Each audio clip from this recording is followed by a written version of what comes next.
Let's talk to you, the greatest, most powerful, most influential listening audience in the world.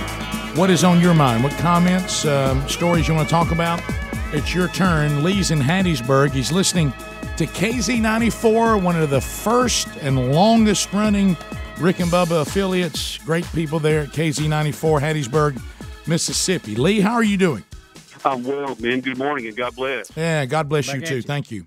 I just want to make a comment about Bono. And you guys know this, the Hollywood elite, the actors, or whether it's the music industry and entertainers in New York, most of those folks are liberal. And here's the thing, if you want to go get your little guitar, learn how to play guitar and make music, people like it, they buy your albums, you know what? You make money. If you want to go to acting school, become an actor, and make movies, they like your movies, you make money. That's how the free market system works. Isn't it odd that they want a double standard for them and different for everybody else?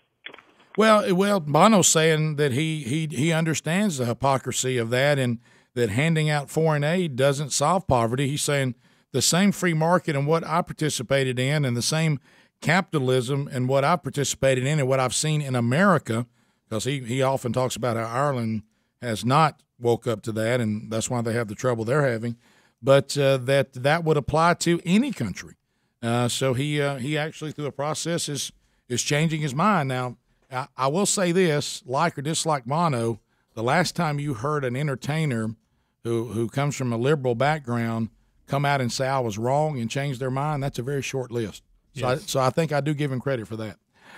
Let's go to Carl in Jasper. Carl, welcome to the Rick and Bubba Show. How are you? All right. Good morning, and God bless to y'all. Thank you, buddy. Hey, buddy. Me and my wife minister music, and I just got two comments. We're Christians and we worship here at Sixty Church of God. But anyway, I want to change the subject about Johnny Football. That's fine. Okay. I hope that nothing happens to him, because the fans of Alabama, we are ready for him. I believe Saban's ready and waiting, and we hope he don't get no penalties, and I hope he's ready to play when Alabama comes against him. So what do y'all think about that? And I'll leave y'all with a big God bless you. Well, Carl, this is Dickie Nadmeyer. Roll Tide on that. And I'll tell you this. I'll go a step further. Phyllis and I were talking over dinner this last night. I think that Manziel is doing this on purpose to avoid the Tide. He don't want to play the Tide. He don't want to play Saban. He don't want that. He don't want that rematch, because we're sitting back like a little cat, and we draw back and ready for the Tide to roll over him, and he knows it, and he's avoiding it. It's all a ploy not to play Bama, and I don't blame him. I wouldn't play Bama either. It's like asking an old dog, "You going to cross a busy highway?" No, I don't, because I don't be hit by something, and he's avoiding the Tide. Saban is back. Matter of fact, last year they wasn't the one that hadn't cheated. I mean, he's obviously on steroids last year.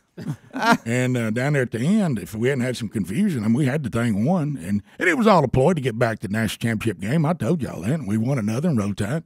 And we won 3 out of 4, and we're going to win 4 out of 5, and we'll walk right over A&M in the process. And so if you was Manziel, would you want to face the Tide and Saban? I don't think so. Nadmeyer out. Roll Tide. Carl said he was ready for him too. Yes, he was. They're all strange setup for that. Yeah, it was. That was go around stuff to get there. Yeah. Let's go to Jack. Welcome to the program, Jack. How are you? Jack. Hey, Rick. That sounded more like Josh from Duck Dynasty. It does, doesn't it? Look here, we had a weather person down on the Gulf Coast the other day talking about the global warming was making the tides higher, and Dolphin Island was going to sink into the Gulf, and I live in Satsuma, and the tide was going to take over part of Saraland and Satsuma. I've been crossing the same creek for 40 years, looking at it, and to me it hasn't changed the height of the. I mean, we get south wind, we're going to get a high tide. Sure. We get a storm, we're going to get high water. Sure. Yeah. I do not understand why they keep wanting us to believe in global warming. Well, but you got to look at the real. Now, there are some people that just are naive and have foolishly bought in. And again, the climate has changed, both cooling and warming, throughout the history of the world. And once sin came into the earth, it's fallen, and the weather's been all over the road and will continue to be destructive and bizarre. The question is whether mankind and their SUVs have anything to do with that and carbon emissions. And there is no scientific proof that that is true. Now, some people want to believe that because human beings want control.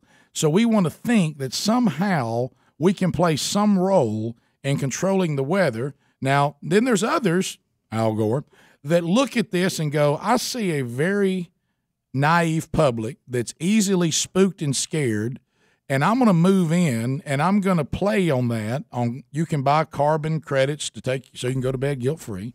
I'm going to be a politician. I can go over and get grants for things and money for this. And I'm over here. I'm a business person saying I'm trying to save the world, so I'm going to get a grant. I'm a scientist working on it to save the world. I want a grant. You see, then it turns into a combination of just tomfoolery and just people who are naive and will believe anything. And then trying to separate the two. There's some people who sincerely think it's true. Now, my point is I don't see any way they can call that fact. But there are also people that ain't doing anything but playing the game. Well, the facts just don't support it. And here's the thing, too. Dolphin Island may go underwater one day. It's part of the natural change of the country and the world and the planet. But who's to say it wouldn't have done that if man had not been here? Right. Who knows? And again, you're talking about changes over thousands of years at least, right, and at most millions of years. So, to think we're in charge of that when we're sitting next to a out-of-control nuclear reaction that's going on a mere 93 million miles from us, which on the scope of our solar system is nothing. It's like being your next-door neighbor, and it's 1,000 times bigger than our planet. I mean, it's kind of like stepping over the elephant to look for the dog poop. I mean, there's y'all that dictates so much of what goes on this planet, and there's no way to control it or predict it. When one solar flare, given the right volume, could wipe our planet out, I don't think an SUV is causing all that much damage on the big picture. Right, and that doesn't mean that we shouldn't minimize pollution, which we've had. That doesn't mean we shouldn't work to be sure our waterways are not contaminated. That's not what we're talking about. Who's for polluted water? Who is that group? That's conservation, and we have a responsibility to that. But who's for dirty air, Rick? Who says I want black lung? Who says that? But the notion, and again, of course, we've said it 1,000 times, it still has never been answered. If you believe in the carbon emission, greenhouse, man-made climate change garbage, how did the ice age happen and then melt away with no industry? It should have been to a point that it never thawed out. But you know what? Something changed on the earth, natural, that put it back the other way. It cooled and warmed without any interference from us. If you leave us, have a big day. If not, we'll be back. Rick and Bubba.